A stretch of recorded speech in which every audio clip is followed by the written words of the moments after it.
আমি যদি এটা সবার নিচে নিয়ে যেতে চাই তাহলে অবজেক্ট অ্যারেঞ্জ থেকে সেন্ড টু ব্যাক, সবার নিচে চলে আসছে। এটাকে সবার উপরে নিয়ে আসতে গেলে object arrange bring to front.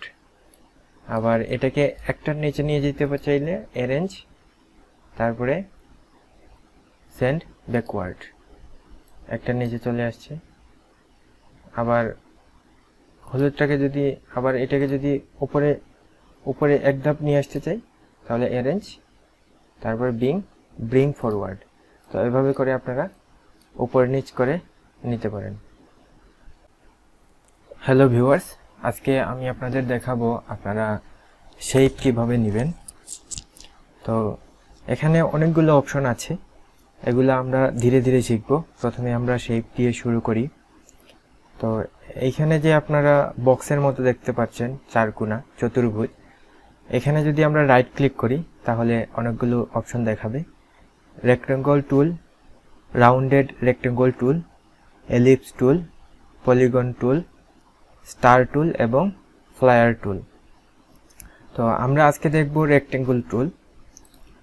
তো এখানে আপনারা নিচের একবারে কোনায় দেখতে পাচ্ছেন একটা তীর চিহ্নের মতো, সেই চিহ্নতে যদি আপনারা ধরে রাখেন তাহলেও এরকম অপশন আসবে।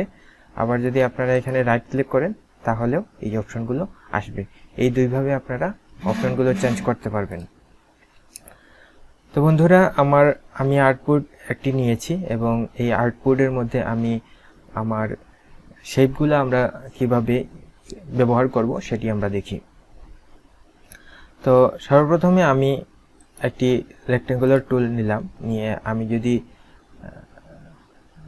লেফট বাটন ক্লিক করে যদি আমি ধরে রাখি তাহলে আমার এইভাবে আসবে, এবং আমি যদি শিফট ধরে রাখি তাহলে কিন্তু আমার চতুর্দিকে সমান করে আসছে। তো আমি শিফট ধরে একটি চতুর্ভুজ নিলাম, তো এরকম আমার তৈরি হলো। তো দেখতে পাচ্ছেন যে বন্ধুরা, এখানে আমার ডিফল্ট যে কালার সেই কালারগুলো নিয়ে নিয়েছে। তো এখানে আমি কালার চেঞ্জ কিভাবে করব সেটা আমরা এখন দেখব। তো আমি যদি এটাকে একটু জুম করি তাহলে দেখতে পাচ্ছেন এখানে আমার কালার দুইটা, একটা হচ্ছে ফিল কালার এবং বর্ডারের সাইডে যে কালারটা, এই কালারটাকে আমরা বলি স্ট্রোক কালার। তো এখন আমি দেখাবো আপনাদের ফিল কালার এবং স্ট্রোক কালার আপনারা কিভাবে পরিবর্তন করবেন। তো আপনারা এইখানে দুইটা দেখতে পাচ্ছেন, এইটা উপরেরটা হচ্ছে আপনার স্ট্রোক, এখান থেকে আপনারা স্ট্রোক কালার চেঞ্জ করতে পারবেন। আবার এই যে এইটা দেখতে পাচ্ছেন, আমরা যদি এখানে কার্সরটা নেই তাহলে ফিল লেখা আসছে, সেটা হচ্ছে ফিল কালার। তো আমরা এখান থেকেও ফিল কালার এবং স্ট্রোক কালার চেঞ্জ করতে পারি। তো আমি যদি এখানে ডাবল ক্লিক করি তাহলে এখান থেকে আমি ফিল কালারটা চেঞ্জ করে নিতে পারবো। তো আমারটা চেঞ্জ হয় নাই, কারণ আমরা এখানে সিলেকশন করা হয়নি। আমরা যদি সিলেকশন করি, সিলেকশন করে যদি এখানে ডাবল ক্লিক করি তারপরে আমি ওকেতে দিলে আমার কালারটা চেঞ্জ হয়ে যাবে। আর এখন স্টক কালারটা চেঞ্জ করব, এখানে আমি কালারটা চেঞ্জ করে দিলাম। দেখুন বন্ধুরা, আমার কালারটা কিন্তু চেঞ্জ হয়ে গেছে। তো আমরা চাইলে এই যে আপনারা দেখতে পাচ্ছেন এখানে কিন্তু আমরা স্টক কালার এবং ফিল কালার চেঞ্জ করে নিতে পারি। তো এটা হচ্ছে ফিল কালার, এখান থেকে ফিল কালার চেঞ্জ হবে এবং এখানে স্ট্রোক কালার চেঞ্জ হবে। তো প্রথমে আমি ফিল কালারটা চেঞ্জ করে নিই। ফিল কালারটা দিয়ে দিই আমি হলুদ, আর স্ট্রোক কালারটা দিয়ে দিব আমি রেড। তো বন্ধুরা দেখতে পাচ্ছেন যে স্ট্রোক কালার এবং ফিল কালারটা চেঞ্জ হয়ে গেছে। এবং আমি চাইলে এখান থেকে আপনারা স্ট্রোক কালারের যে সাইজটা আছে সেটা আপনারা বাড়াতে কমাতে পারেন।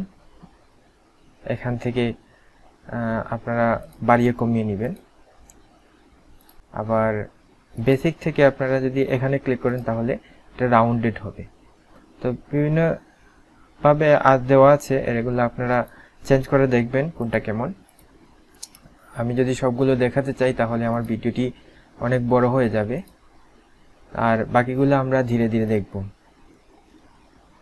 তো ফিল কালার এবং স্ট্রোক কালার চেঞ্জ করার আরেকটা ওয়ে হচ্ছে, এইখানে যে আপনারা কালার প্যালেট দেখতে পাচ্ছেন সেখান থেকেও আমরা স্ট্রোক কালার এবং ফিল কালার চেঞ্জ করে নিতে পারি।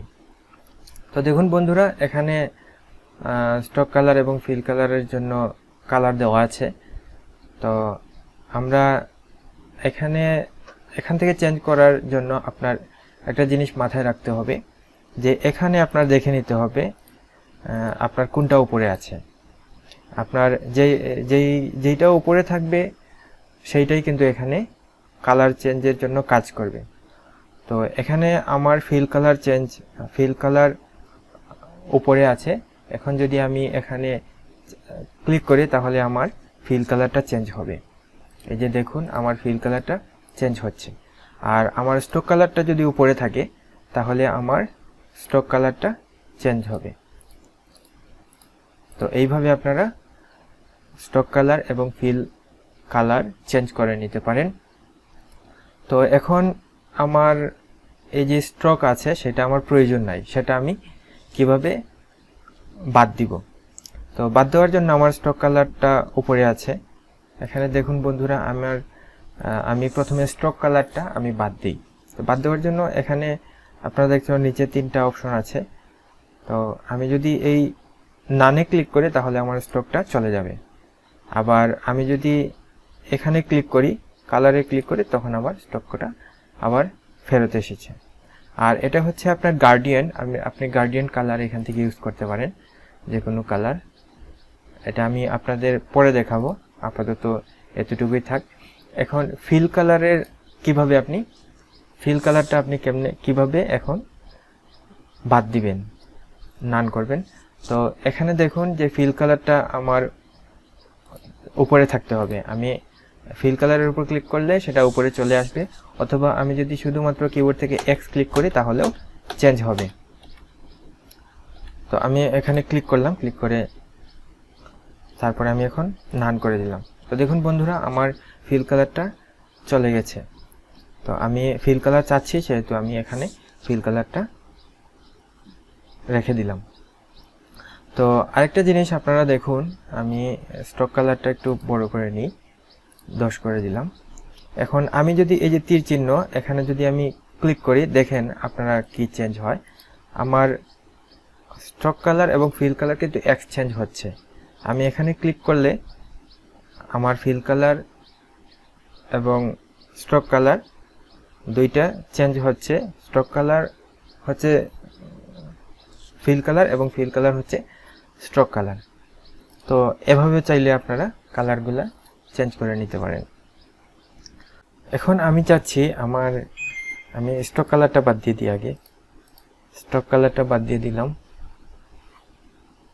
আমার সিলেকশন হয়নি। হ্যাঁ, স্ট্রোক কালারটা আমি বাদ দিয়ে দিলাম।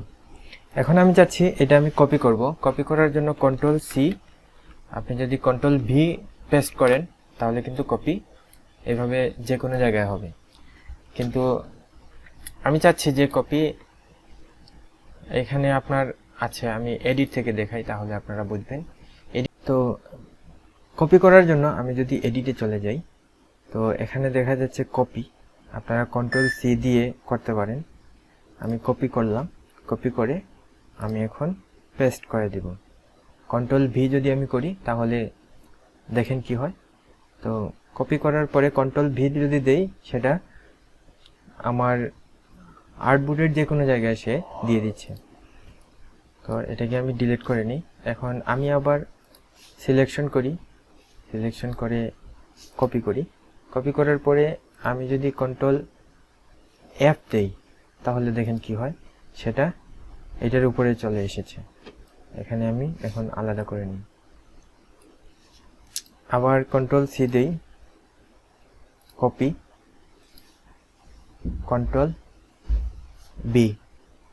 Ctrl+B দিলে দেখেন এইখানে চলে আসছে। তো আমি এটার কালার চেঞ্জ করে নিই। একটার কালার দিয়ে দিলাম লাল, আর একটার কালার দিয়ে দিই হলুদ। তো আমি 3টা নিলাম। আবার যদি আমি কন্ট্রোল সি দেই, কন্ট্রোল সি দিয়ে যদি এখানে যদি ক্লিক করেন পেস্ট ইন প্লেস, মানে যেইখান থেকে আপনি কপি করবেন সেইখানেই সেটা পেস্ট হবে। তো দেখেন এই যে আরেকটা আমি নিলাম, তো এটার কালার আমি দিয়ে দিব এই কালার দিয়ে দিই। তো দেখেন আমার 4টা হয়েছে, 4টা শেপ হয়েছে। তো এগুলারে আমি একটু উপরে নিচ করি। তো এখন আপনারা যদি চান, এখন আমি চাচ্ছি যে আমার যে হলুদ কালারের যে শেপটা আছে সেটি আমি একবারে নিচে নিয়ে যাব। সেজন্য আমি অবজেক্টে যাব, তারপরে অ্যারেঞ্জ থেকে আমি সেন্ড ব্যাগে যদি দিয়ে দিই তাহলে সেটা চলে যাবে সবার নিচে। তো দেখুন সবার নিচে চলে এসেছে। তারপরে এটাকে যদি চাই আমি আবার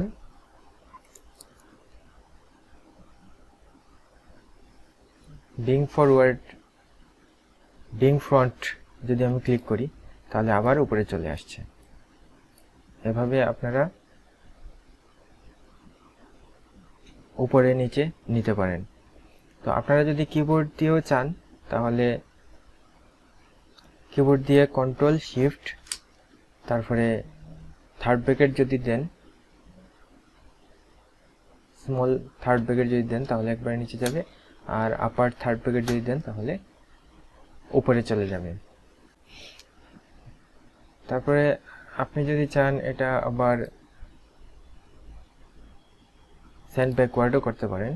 সেন্ড ব্যাকওয়ার্ড করলে সেটা একটা একটা করে নিচে যাবে। আবার যদি ক্লিক করেন সেন্ড ব্যাকওয়ার্ড, তো আরেকটার পিছনে গেল। তো এভাবে নিয়ে যেতে পারেন। আবার আপনি যদি চান এটাকে একটা একটা করে উপরে নিয়ে আসতে পারেন। এখন এটা একটার উপরে চলে আসছে। আবার আমি অ্যারেঞ্জ ব্যাকওয়ার্ড, আরেকটার উপরে চলে আসছে দেখুন। তারপরে আবার সিলেকশন করে আবার অ্যারেঞ্জ, এখন সবার উপরে চলে আসছে। আর আমি যদি এটা সবার নিচে নিয়ে যেতে চাই তাহলে অবজেক্ট অ্যারেঞ্জ থেকে সেন্ড টু ব্যাক, সবার নিচে চলে আসছে। এটাকে সবার উপরে নিয়ে আসতে গেলে object arrange bring to front. আবার এটাকে একটার নিচে নিয়ে যেতে চাইলে অ্যারেঞ্জ তারপরে সেন্ড ব্যাকওয়ার্ড, একটার নিচে চলে আসছে। আবার হলুদটাকে যদি আবার এটাকে যদি উপরে এক ধাপ নিয়ে আসতে চাই তাহলে অ্যারেঞ্জ তারপর ব্রিং ফরওয়ার্ড। তো এভাবে করে আপনারা উপর নিচ করে নিতে পারেন।